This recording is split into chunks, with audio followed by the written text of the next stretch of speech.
Hello friends, आप सभी को मैथ विद केडी क्लासेस में स्वागत है।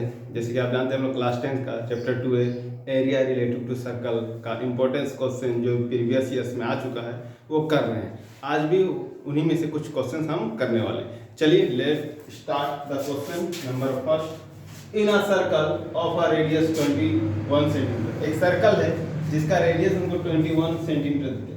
An arc suspended an angle of 60 degree at the centre, एक आर्क के द्वारा सर्कल के सेंटर में 60 डिग्री का एंगल फॉर्म हो। जैसे मान लीजिए ये रेडियस हो गया, 21 सेंटीमीटर का, ये एक आर्क हो गया। यहाँ से यहाँ तक मान लेते हैं जो एंगल सेंटर है, ये सेंटर हो गया, सेंटर पर 60 डिग्री का एंगल सस्पेंडेड कर रहा है।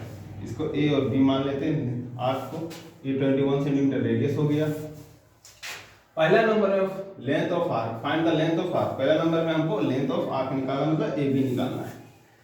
दूसरा नंबर में area of the sector form by arc. फिर इसके बाद दूसरा नंबर में हमको इस एरिया ऑफ सेक्टर निकालना है। तो देखिए length of arc, area of sector, सारा फॉर्मूला हमने पढ़ लिया है। सिंपल सा क्वेश्चन है, कुछ ज्यादा नहीं। रेडियस हमको दे दिया है, रेडियस मतलब आर इक्वल हमको दे दिया 21 सेंटीमीटर। एंगल के बारे में बात करें तो 60 डिग्री दे दिया है। अब अगर हम बात करें length of arc, length of arc के बारे में बात करें तो लेंथ ऑफ आर्क का फॉर्मूला होता है theta upon 360 into 2 pi R, यही फॉर्मूला होता है। अब जरा देखिए थीटा के बारे में अगर हम बात करें तो एंगल हमको कितना दिया, 60 डिग्री दिया हुआ है, अपॉन 360 टू पाई का वैल्यू 22/7 होगा। जब तक हमको पाई का वैल्यू नहीं बोले, इस पाई का वैल्यू अगर 3.14 बोले तभी हम रख सकते हैं, नहीं तो पाई का वैल्यू हम 22/7 ही लेके चलेंगे। जब तक ये नहीं बोलेगा ये हम अपने से ले नहीं सकते। दूसरा आर हमको 21 दे दिया है। 60 से ये 6 बार में जाएगा, 7 से ये 3 बार में, 3 से ये 2 बार में, 2 से ये 2 कर दिया, तो बच क्या गया 22 centimetre. Length of arc 22 centimetre आ गया, मतलब फर्स्ट नंबर मेरा आ गया। अब आता है सेकेंड नंबर के बारे में। सेकेंड नंबर देखिए दो टाइप से हम बना सकते हैं, ठीक है। पहले फर्स्ट टाइप देख लेते, उसके बाद एक इसका ट्रिक भी देखेंगे। अगर हम बात करें area of sector, area of sector, area of sector का फॉर्मूला आता है theta upon 360 into pi R square, यही होता है। अब जरा गौर करिए, थीटा का वैल्यू 360, पाई का वैल्यू 22/7 और आर मेरा बोला है 21 इंटू 21। अब जरा करिए इसको 6 बार में कैंसिल करते हैं, इसको 7 को अगर हम 3 बार में करें, 3 को हम 2 बार में करेंगे, 2 6 को 11 बार में करेंगे, तो जो मेरा बच गया है 11 इंटू 21, इंटू कर देते हैं 132 centimetre square. Area of sector आ गया 231 सेंटीमीटर स्क्वायर। आई थिंक आपको ये समझ में आ गया होगा कि कोई ज़्यादा टफ नहीं है। अगर हमको फॉर्मूला पता है तो एरिया रिलेटिव टू सर्कल का सारा क्वेश्चन लगभग फॉर्मूला बेस्ड ही आता है, कोई घुमाता ज़्यादा नहीं है। तो आई थिंक आपको ये समझ में आ गया कि इसको हम किस तरह बना सकते हैं। तो अगर ये आपको ये क्वेश्चन समझ आ गया तो जल्द से जल्द वीडियो को शेयर करें और जो चैनल को सब्सक्राइब नहीं किया सब्सक्राइब करें और वीडियो को लाइक भी करें। चलिए नेक्स्ट क्वेश्चन की ओर बढ़ते हैं।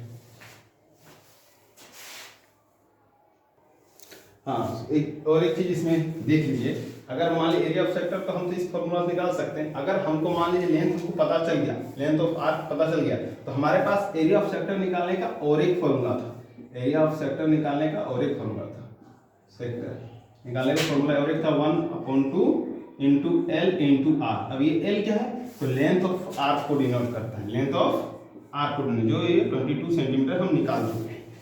तो अगर हमको 1/2 लेंथ ऑफ आर्क 22 आर कितना है, आर हमको 21 दिया हुआ है, काट देंगे 2 तो 11 इंटू कर देते हैं तो 231 सेंटीमीटर स्क्वायर। देखिए सिंपल सा आ गया, ये भी एक फॉर्मूला है। अब इससे पहले वाली वीडियो में हमने एरिया ऑफ सेक्टर का फॉर्मूला इसके बारे में डिस्कस किए थे, तो वही एक तरह का ये ट्रिक हो गया। अगर एमसीक्यू में अगर आपको कभी बनाना हो तो इस तरह बना सकते हैं, बट शर्त यही है कि लेंथ ऑफ आर्क आपको पता हो और रेडियस पता हो। तो आपको एंगल अगर पता नहीं भी हो तब भी आप फाइंड कर सकते हैं बाय दिस फॉर्मूला।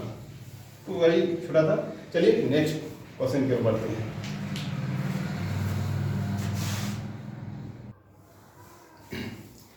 चलिए अगला क्वेश्चन देखते हैं। in a given in figure a square OBC is inscribed is a quadrant OPBQ of a circle। कहता है एक स्क्वायर है OAB, ये एक स्क्वायर दिया है जो एक क्वाड्रेंट OPBQ के अंदर है। कहता इफ OA 20 सेंटीमीटर, अगर हमको साइड ऑफ स्क्वायर दे दिया हो 20 सेंटीमीटर तो क्या बोल रहा है, find the area of shaded region. इस शेडेड रीजन का एरिया हमको फाइंड करना है। तो देखिए हमको क्वाड्रेंट का जो ये है सर्कल का जो पार्ट है क्वाड्रेंट, उसका रेडियस नहीं दिया होगा, साइड ऑफ स्क्वायर हमको दिया होगा। साइड ऑफ स्क्वायर हमको दिया हुआ है 20 सेंटीमीटर, ठीक है। हम इसका निकालने का क्या तरीका है, शेडेड रीजन हम एरिया ऑफ क्वाड्रेंट निकालकर area of square, area of quadrant और एरिया ऑफ स्क्वायर दोनों निकालकर दोनों को माइनस कर देंगे तो मेरा शेडेड रीजन आ जाएगा। एरिया ऑफ क्वाड्रेंट में एरिया ऑफ स्क्वायर माइनस करेंगे तो मेरा शेडेड रीजन आ जाएगा। तो चलिए देखते हैं कि एरिया ऑफ क्वाड्रेंट निकालने के लिए हमको रेडियस का जरूरत है। तो रेडियस कैसे निकालेंगे, तो जरा गौर करिए, जब हम इस लाइन को मिलाते हैं तो जाहिर सी बात हमको ये पता है ये डायगोनल है of square, diagonal of square. अगर हम डायगोनल का बात करते हैं,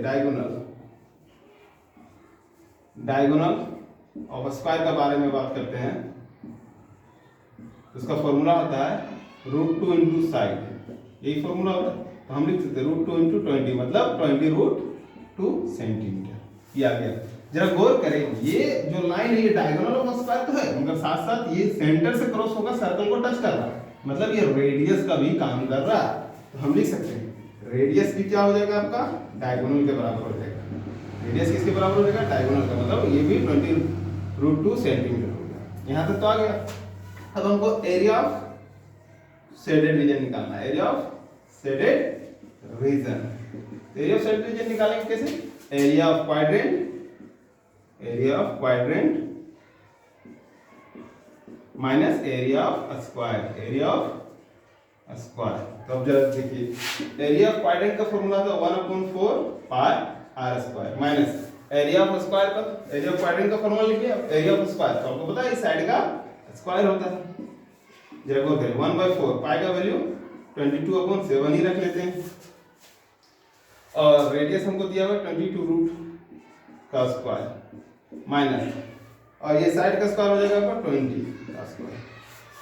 तो यहाँ पर देखिए 1/4 इंटू 22/7। अब जरा करिए 20√2 का स्क्वायर करेंगे तो 20 का स्क्वायर तो 400 होगा और √2 का स्क्वायर 2 होगा माइनस 20 का स्क्वायर यहाँ पर भी 400 होगा। अब जरा आगे देखते हैं कुछ 100 हो रहा है, ये देखिए कट जा रहा है कितना बार में 100 बार में, बच कितना गया है तो 4400/7 माइनस इधर 400। अब एलसीएम ले लेते हैं तो 7 का एलसीएम आ गया 4400 माइनस 2800। अब माइनस करते हैं जरा देखिए 0 0 14 में 8 गया तो 6 और यहाँ पे 3 में 2 गया तो 1/7 सेंटीमीटर स्क्वायर। ये मेरा एरिया ऑफ शेडेड रीजन आ गया। इसको मिक्स फ्रैक्शन में लिख सकते हैं या तो शायद क्वेश्चन में हमको क्या कर सकता था पाई का वैल्यू 27/2 ना देकर अगर पाई का वैल्यू 3.14 देता तो मेरा आंसर डेसिमल में आता। तो ठीक है, आपको यहीं तक हमको बोला नहीं था कि पाई का वैल्यू 3.14 रखिए, इसलिए हमने 22/7 ही रखा। तो देखिए तो ऐसे ही आपको एग्जाम में भी बनाना है, स्टेप मार्किंग हर एक का मिलेगी। इस चीज का लिखिए, मान लीजिए यहाँ तक निकालिए तो आपको हाफ मार्क्स मिल गया। आपने एक बार फॉर्मूला लिख लिया तो इसका भी हाफ मार्क्स मिल गया। आपने ये पूरा सोल्यूशन कर लिया तो इसका शायद आपको फुल मार्क्स मिल जाएगा, 1 नंबर मिल जाएगा। तो स्टेप मार्किंग आपको अगर यहाँ तक भी एग्जाम में आ रहा है तो आप बना लीजिए क्योंकि हाफ मार्क्स आपको मिल ही जाएगा।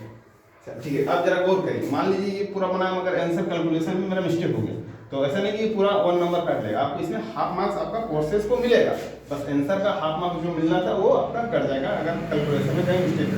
तो इसीलिए आप बनाते रहिए, आपका आंसर भले नहीं आया, आप नहीं आंसर आ रहा है तब भी आप उसको पूरा क्लियर करें। ऐसा नहीं कि बना लिए आंसर नहीं आया तो काट दें, ऐसा काटना नहीं। कॉपी को आपको गंदा नहीं करें, कॉपी को आपको जितना फ्रेश जितना अच्छा से कॉपी लिखेगा एग्जामिनर उतना अच्छा से आराम से कॉपी चेक करेगा। अगर ज़्यादा गंदा कर दीजिएगा तो एग्जामिनर क्वेश्चन को देखेगा भी नहीं, तो जिससे आपको उस क्वेश्चन नेगलेक्ट कर देगा, छोड़ देगा। तो आई थिंक आपको कॉपी अच्छा से लिखना है। तो अभी क्वेश्चन समझ में आ गया है, तो चलिए नेक्स्ट क्वेश्चन की ओर। जो सब्सक्राइब तक चैनल को नहीं किया सब्सक्राइब कर लें।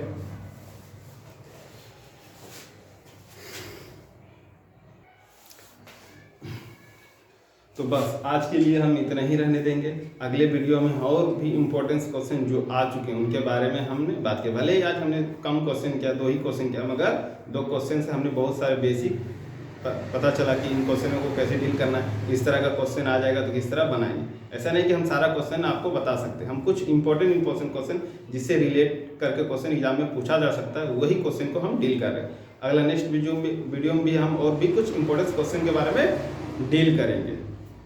आई थिंक आपको ये वीडियो अच्छा लगा तो वीडियो को शेयर करें और लाइक भी करें वीडियो को, और चैनल को सब्सक्राइब करें। आज के लिए बस इतना ही। Thank you.